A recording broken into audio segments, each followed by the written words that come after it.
छात्रों नमस्कार। मैं संगीता पांडे, सहायक प्राध्यापक Hindi, Holi cross women's college से। आज हम एमए द्वितीय सेमेस्टर के प्रथम प्रश्न पत्र आधुनिक काव्य के 5वें यूनिट से महादेवी वर्मा जी की रचनाओं का अध्ययन करेंगे। आज हम अध्ययन करेंगे महादेवी वर्मा जी की रचनाओं में रहस्यवाद। सबसे पहले हम आपको बता दें, महादेवी वर्मा जी छायावाद की प्रमुख कवयित्री मानी जाती हैं। छायावाद के प्रमुख 4 स्तंभों में से एक महादेवी वर्मा जी हैं। छायावादी कविता की एक प्रमुख विशेषता है उसमें पाई जाने वाली रहस्यवादी भावना। सबसे पहले हम आपको बता दें रहस्यवाद होता क्या है, या रहस्यवादी काव्य या रहस्यवादी कविता किसे कहा जाता है। जब कवि उस अज्ञात सत्ता को प्रकृति में सर्वत्र देखता है और उससे अपना संबंध जोड़कर विरह निवेदन करता है और उस अज्ञात प्रियतम से मिलने के लिए छटपटाता रहता है, तो इस प्रकार के भावों को व्यक्त करने वाली कविता को रहस्यवादी कविता कहा जाता है। प्रेम की यह भावना लौकिक न होकर अलौकिक होती है, जिसमें जीवात्मा की पीड़ा, वेदना, टीस एवं कसक का वर्णन किया जाता है।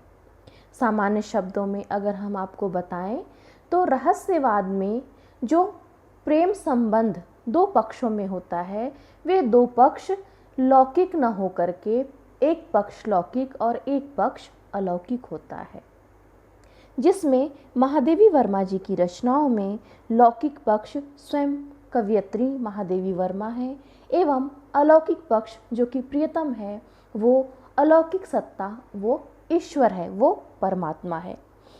छात्रों, हम आपको बता दें रहस्यवाद के 2 प्रकार होते हैं, साधनात्मक रहस्यवाद और भावनात्मक रहस्यवाद। संतों का रहस्यवाद साधनात्मक होता है, उसमें बौद्धिकता का भार और चिंतन का आभास पाया जाता है। आप लोगों ने देखा होगा जब आप कबीर दास जी की रचनाओं को पढ़ते हैं तो उसमें भी आपको रहस्यवाद के दर्शन होते हैं। उनका रहस्यवाद साधनात्मक रहस्यवाद है। भावनात्मक रहस्यवाद में भावों का आवेग पाया जाता है। महादेवी वर्मा जी की रचनाओं के अध्ययन से स्पष्ट हो जाता है कि वे भावनात्मक रहस्यवाद की कवयित्री हैं। महादेवी वर्मा का विरह निवेदन संत कवियों की तरह ही है, परंतु भावों की अभिव्यक्ति उनसे अधिक सूक्ष्म और प्रभावी है। महादेवी वर्मा जी ने अपनी कविताओं में उस अज्ञात सत्ता के प्रति प्रेम भाव व्यक्त किया है। उन्होंने कहा है, बीन भी हूँ मैं तुम्हारी रागिनी भी हूँ, दूर हूँ तुमसे अखंड सुहागिनी भी हूँ। इन पंक्तियों में कवयित्री कहती हैं कि हे प्रियतम, ये प्रियतम ईश्वर है, परमात्मा है। वो कहती हैं कि मैं बीन भी हूँ और उस बीन से निकलने वाली मधुर स्वर लहरी भी हूँ। मैं आपसे दूर अवश्य हूँ। छात्रों, आपको पता होगा कि जीवित अवस्था में ईश्वर को प्राप्त नहीं किया जा सकता, इसलिए लौकिक और अलौकिक शारीरिक रूप से सदैव दूर रहते हैं। तो कवयित्री का कहना है कि मैं आपसे दूर हूँ, परंतु मैंने आपको अपना प्रियतम मान लिया है।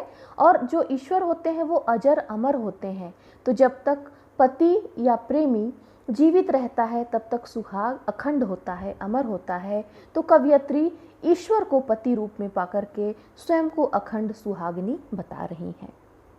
महादेवी जी के रहस्यवाद में मीरा की तरह माधुर्य भाव, प्रेमजन्य अनुभूति एवं तीव्रतम वेदना दिखाई देती है।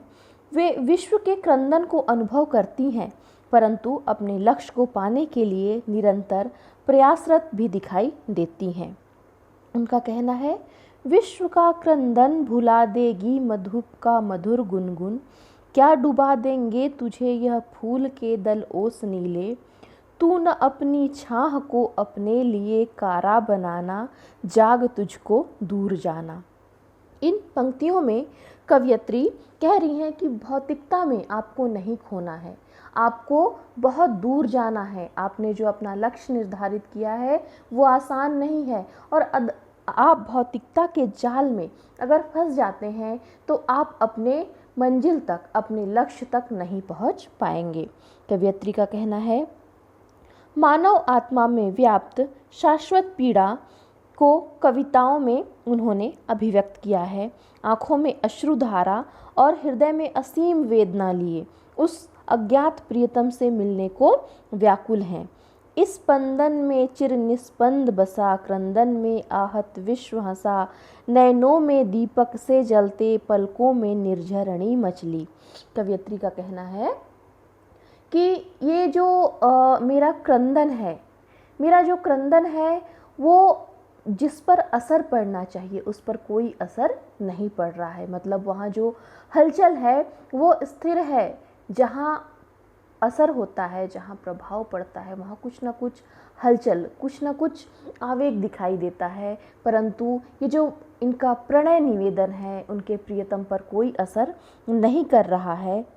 वो कहती हैं कि मैंने अपनी आँखों में आशा के जो दीपक जला रखे हैं और प्रियतम से न मिल पाने की भावुकता में, व्याकुलता में उनकी आँखों से जो आंसुओं की वर्षा हो रही है, ऐसा लग रहा है कि मानो आंखों से आंसुओं की जो निर्झरणी है, निर्झरणी का मतलब झरना होता है, झरना बह रहा है। कवयित्री का कहना है कि जो उनका शरीर है वो एक मंदिर के समान है, और जो आत्मा है, जो प्राण है, जो उनके शरीर में प्राण बसे हुए हैं वो उस दीपक के समान है, और वो दीपक सदैव जलता रहता है। वो दीपक जल करके अपने ईश्वर रूपी प्रियतम का मार्ग प्रशस्त करता है। मधुर मधुर मेरे दीपक जल, युग युग प्रतिदिन प्रतिक्षण प्रतिपल, प्रियतम का पथ आलोकित कर। छायावादी काव्य में वेदना और रहस्य भावना का जो उत्कर्ष महादेवी जी के गीतों में मिलता है वो कहीं भी और नहीं मिलता। उनके संपूर्ण काव्य में प्रेम की गहनता विद्यमान है। वेदना और करुणा को कविता का प्राण तत्व माना गया है।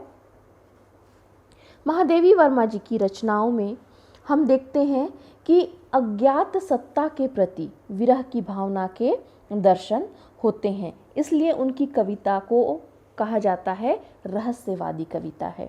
प्रियतम से मिलन का प्रयास वे जीवन के अंतिम क्षणों तक करना चाहती हैं। उन्होंने कहा, हार भी तेरी बनेगी माननी जय की पताका, राख क्षणिक पतंग की है अमर दीपक की निशानी, है तुझे अंगार शैया पर मृदुल कलियां बिछाना, जाग तुझको दूर जाना। कवयित्री का कहना है कि राह भले ही अपरिचित हो, पंथ भले ही अपरिचित हो, प्राण अकेले हों, वो अकेली हैं। अमावस्या की तरह अंधेरा उनके जीवन में छाया हुआ है, मतलब कोई राह उन्हें नहीं सूझता है, फिर भी अपने प्रियतम को पाने के लिए वो निरंतर आगे बढ़ते रहना चाहती हैं। अपने प्रियतम को पाने का संकल्प लेती हुई कवयित्री कहती हैं, पंथ होने दो अपरिचित, प्राण रहने दो अकेला, और होंगे नयन सूखे, तिल बुझे और पलक रूखे, आर्द्र चितवन में यहाँ शत विद्युतों में दीप खेला। जीवात्मा का दृढ़ विश्वास है कि वह प्रतिकूल परिस्थितियों में भी परमात्मा को प्राप्त कर लेगी। अर्थात कवयित्री का जो विश्वास है वो अगाध है, उनका विश्वास अटूट है कि वो अपने इस साधना की राह पर चल के अपने प्रियतम को एक दिन अवश्य प्राप्त कर लेंगी। इस अध्ययन के आधार पर कहा जा सकता है कि महादेवी वर्मा जी रहस्यवाद की प्रमुख कवयित्री हैं। अज्ञात सत्ता के प्रति उनके हृदय में मिलन की तीव्र उत्कंठा है, जिसने उनके प्राणों में अमर वेदना का संचार किया है।